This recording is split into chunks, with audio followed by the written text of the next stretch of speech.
Good afternoon, students. Now we are going to discuss about the bond formation of the compound. Bond formation.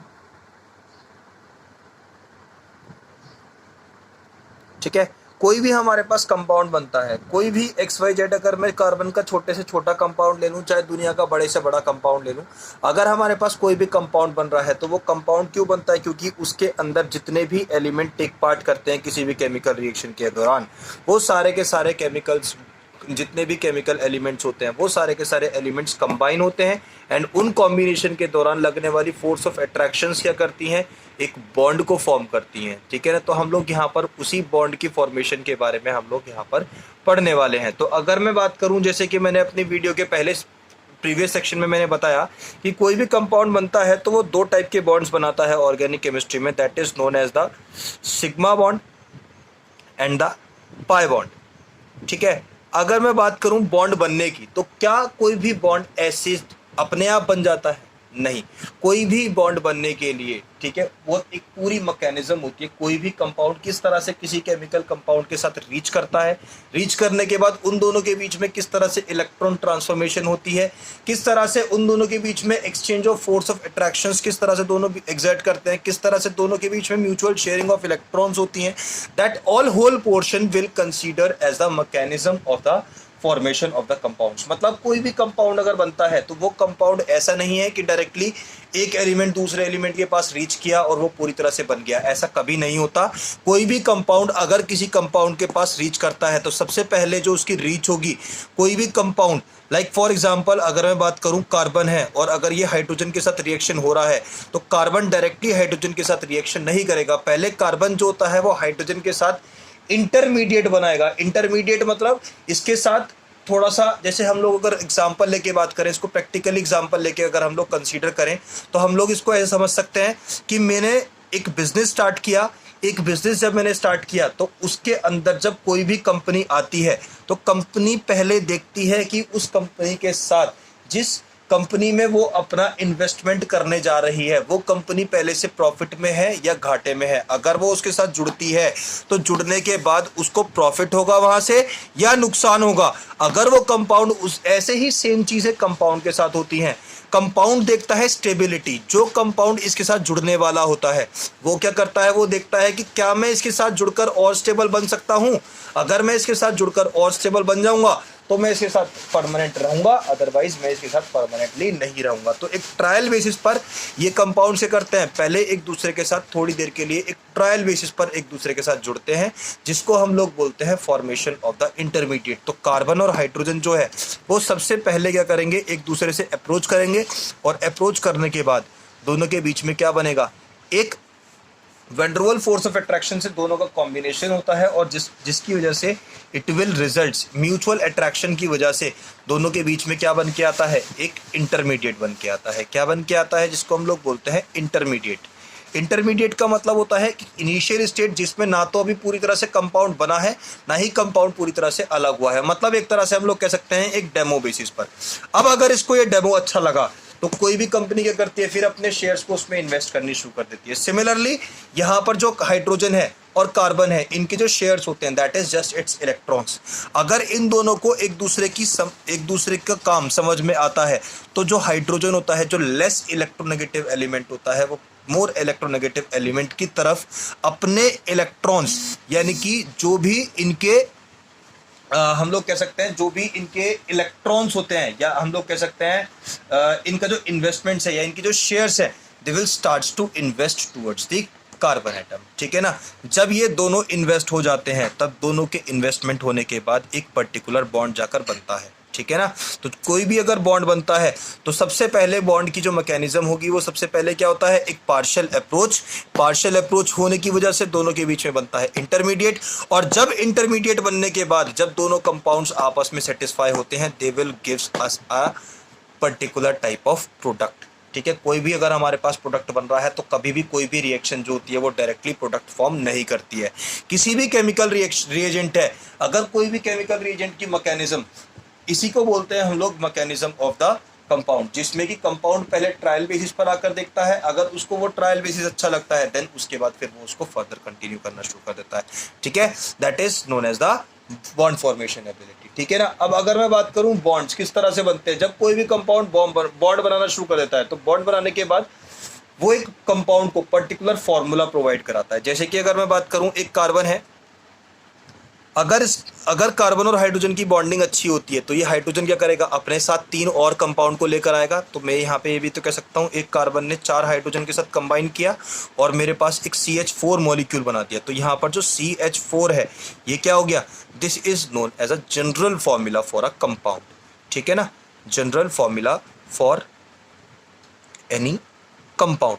अब ये जितने भी compounds बनते हैं, हम लोग हर एक कंपाउंड जो बन के आता है उसकी कैरेक्टरिस्टिक्स के बेसिस पर उसको नाम दिया जाता है, ठीक है ना। एक इंडियन साइंस रिसर्च ऑर्गेनाइजेशन होती है, ठीक है, जिसको हम लोग बोलते हैं साइंस रिसर्च ऑर्गेनाइजेशन भी जिसको हम लोग सिंपली बोला जाता है। वहाँ पर एक डिपार्टमेंट होती है जिसको हम लोग बोलते हैं IUPAC डिपार्टमेंट, ठीक है। कंपाउंड्स को उनके दोनों कैरेक्टरिस्टिक्स के बेसिस पर नाम दिया जाता है। हमारे पास 2 टाइप से कंपाउंड की नेमिंग की जाती है, एक तो होता है सिंपली जिसको हम लोग कंपाउंड को नॉर्मली उसके नेचुरल नेम से जानते हैं, और दूसरा होता है कोई भी कंपाउंड जो कंपाउंड के ऊपर हम लोग स्टडी कर रहे हैं उस कंपाउंड को IUPAC एक स्टैंडर्ड नेम गिवन दिया जाता है, जिसके नाम से उसको इंटरनेशनली एक मार्केटिंग वैल्यू मिलती है। उस कंपाउंड को पर्टिकुलरली इंटरनेशनल लेवल पे उसको जाना जाता है, ठीक है ना। तो यहाँ पर हम लोग उसी चीज़ के बारे में पढ़ेंगे। स्टार्ट करते हैं हम लोग अपना कॉन्सेप्ट। तो अगर मैं बात करूँ मेरे पास जो बॉन्ड फॉर्मेशन, जैसे कि मैंने भी बताया बॉन्ड फॉर्मेशन मैंने पिछली वीडियो में बनाया था कि बॉन्ड फॉर्मेशन जो होती है वो हमारे पास 2 तरह की बनती है। One of them is the sigma bond and the second one is pi bond. अगर कोई कंपाउंड सिग्मा बॉन्ड बना रहा है, यानी कि अगर किसी कंपाउंड में सिग्मा बॉन्ड बन रहा है, तो सिग्मा बॉन्ड कब बनेगा, जब कोई भी compound head to head overlapping करेगा। हेड टू हेड ओवरलैपिंग से हमेशा सिग्मा बॉन्ड बनता है। और अगर कोई भी कंपाउंड पैरेलल है, 2 कंपाउंड्स पैरेलल हैं, ठीक है, दोनों और 2 ऑर्बिटल्स, कोई भी 2 ऑर्बिटल्स हैं, अगर वो पैरेलली या हम लोग कह सकते हैं पैरेलली एक दूसरे से के साथ और साइड वाइज ओवरलैपिंग अगर दोनों के बीच में हो रही है, then we can say that the compound is able to form the pi bonds. Now in this part of the video we will going to provide some amount of कुछ try करते हैं कि कंपाउंड की naming किस तरह से हम लोग इसको कर सकते हैं, ठीक है। कुछ कंपाउंड्स की नेमिंग करते हैं। तो let's start with the naming of the compounds, ठीक है।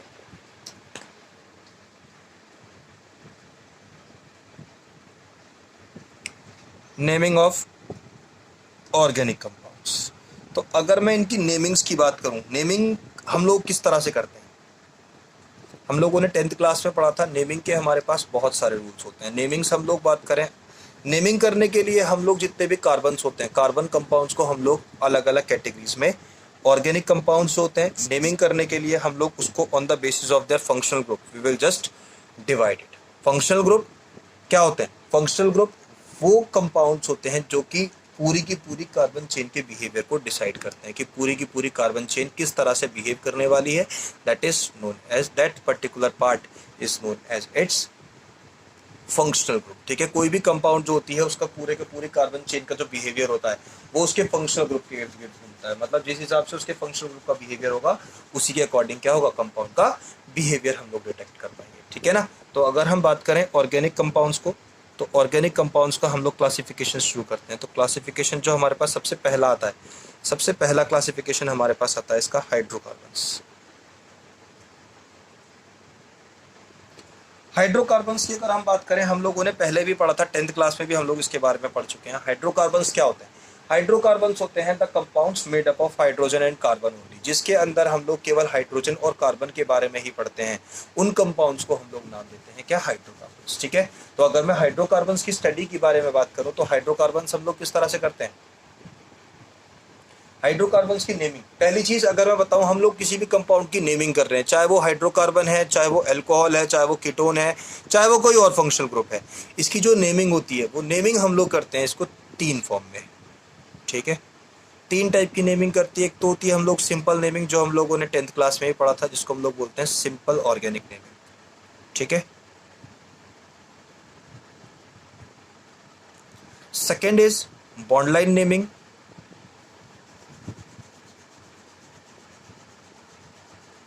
बॉन्ड लाइन नेमिंग क्या होती है, बॉन्ड लाइन नेमिंग का मतलब होता है जब हम लोग किसी भी कार्बन के बीच में किसी भी कार्बन एटम को शो ना करके उसके बॉन्ड की हेल्प से, बॉन्ड की रिप्रेजेंटेशन से, हम लोग बॉन्ड की हेल्प से किसी भी कंपाउंड को जब हम पूरी तरह से रिप्रेजेंट कर पाते हैं, then that type of naming is known as a bond line naming, and then is the complex naming.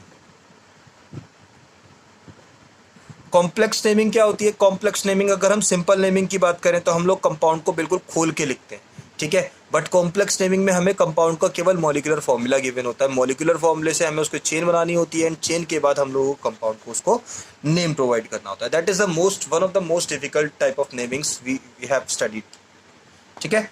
तो अगर मैं बात करूं हाइड्रोकार्बन्स की, स्टार्ट करते हैं हमारी नेमिंग्स हाइड्रोकार्बन्स के लिए। तो जैसे कि अगर मैं बात करूं हमारे हाइड्रोकार्बन्स है, ठीक है। अगर मैं हाइड्रोकार्बन्स की बात करूं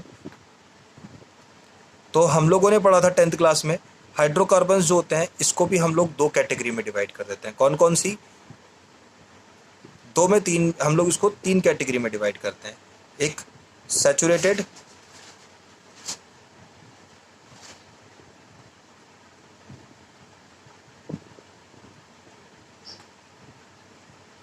अनसैचुरेटेड और साइक्लिक कंपाउंड्स, ठीक है।